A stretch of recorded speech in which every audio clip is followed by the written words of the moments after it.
is Jody Kielbasa, and I'm the director of the Virginia Film Festival, which is, thank you.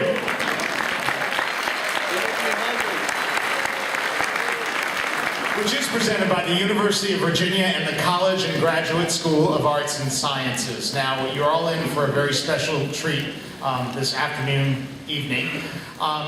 I wanted to share with you a little bit about this program. I'm very excited about it. It means a great deal to me. I've been working on it for nearly a year. I had the great good fortune to visit the Culpeper campus of the Library of Congress in Culpeper, Virginia, about a little over a year and a half ago, and it's an amazing facility where they store so much of our national treasure of film there.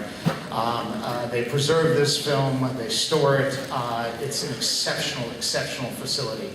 And I met Greg Luco, the chief there, and we started to talk about a number of programs we could work on.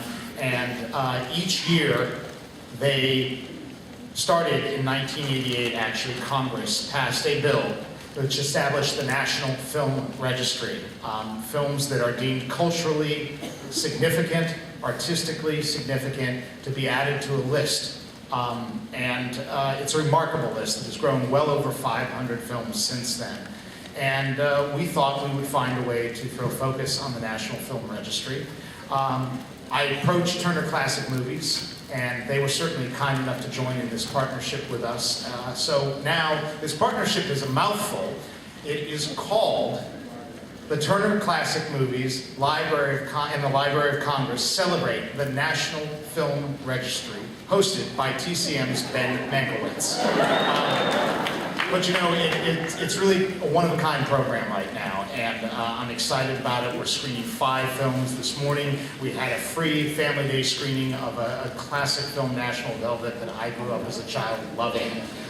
Wonderful film. And then we had a actually restored by the Library of Congress and preserved screening of The Treasure of the Sierra Madre. Incredible film as well. And now you're in for a very, very special treat, a screening of Terrence Malick's films, Badlands. As we were looking through the list, we thought we had to have a Terrence Malick film on that list. And I kind of hope that maybe if we screen Badlands, we might be able to ask Jack Fisk and Sissy Spacek if they would join in a conversation. And when we were fortunate enough to bring Ben Mankiewicz to the table, well, what a great conversation this is going to prove to be afterwards. So,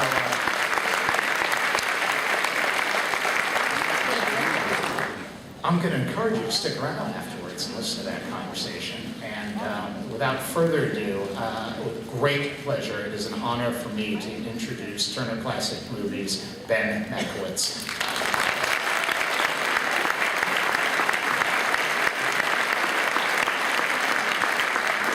Wow, great crowd. Thank you guys for coming. How about the name of that event? Turner Classic Movies and the Library of Congress celebrate the...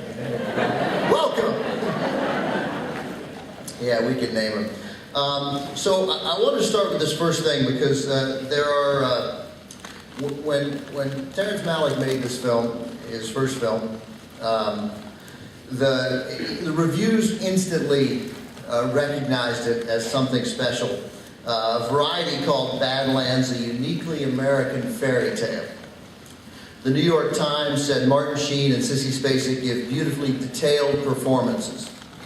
Malick has intellectual discipline, said the Times, a remarkable gift for dialogue, a striking eye for composition, and a fine control of his actors. What struck me is that there was another review on the same page, the same day, in the New York Times, and I would just like to read very briefly from that other review. Describing the filmmaker in the other review as skillful but vulgar. It said, "Don't they know that hundreds of student filmmakers all over the country could turn out an equally proficient hack job? These young film freaks," said the Times, "know everything there is to know about lenses, filters, and color stock. Unfortunately, they're ignorant of everything else. They haven't had time to read a book," it said. "They are technical wizards with pea-sized brains." The director that reviewer was speaking of was named Steven Spielberg. Critics. which I am one.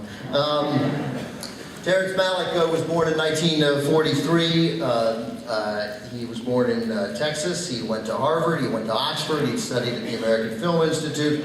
His father, this is interesting, his father helped develop a food substitute made of yeast for Phillips Petroleum. I don't think that means anything, but I certainly don't know what it means, but it sounds interesting and it sounds like he might have had some cash.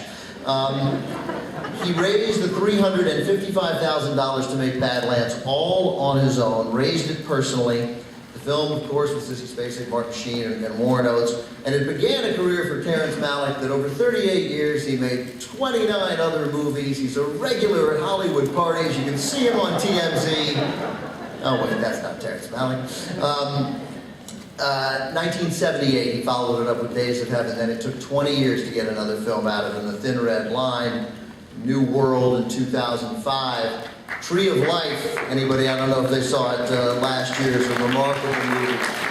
Brad Pitt and Sean Penn. But now, it turns out that Terrence Malick has like 3 movies in production. All of a sudden, now you can't keep the guy from working. The film is based, as some of you, this film, Badlands, as many of you may know, on loosely based, medium loosely based, on Charles Starkweather and Carol Ann Fugit. Charles Starkweather was a disillusioned, to say the least, young man from Nebraska who met originally 13-year-old Carol Ann Fugit, and then when he saw her again a few months later, they began a crime spree across Nebraska and Wyoming that ultimately left 11 people dead.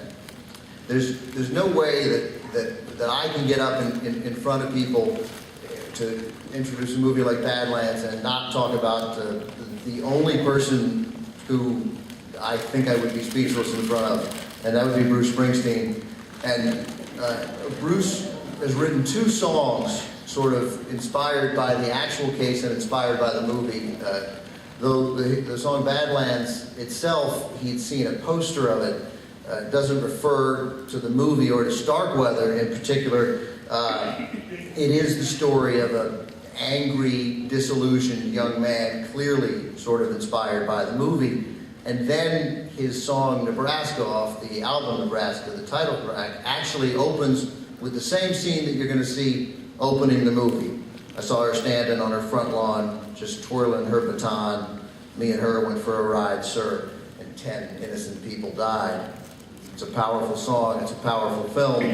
Later in the movie, you'll see a scene from Martin Sheen as he makes a recording on an old school phonograph, and he almost repeats another line from Springsteen's song, I can't say I'm sorry for the things that we done, at least for a little while, sir, me and her, we had us some fun. Bruce is cinematic, and oddly enough, so is Terrence Malick. This movie is about isolation, it's about loneliness, it's about this sort of disengaged brutality that is remarkable, I think, as Malick made it, for its lack of judgment. I mean, you're going to make your own judgments about the behavior of the characters, but he doesn't beat you over the head with it.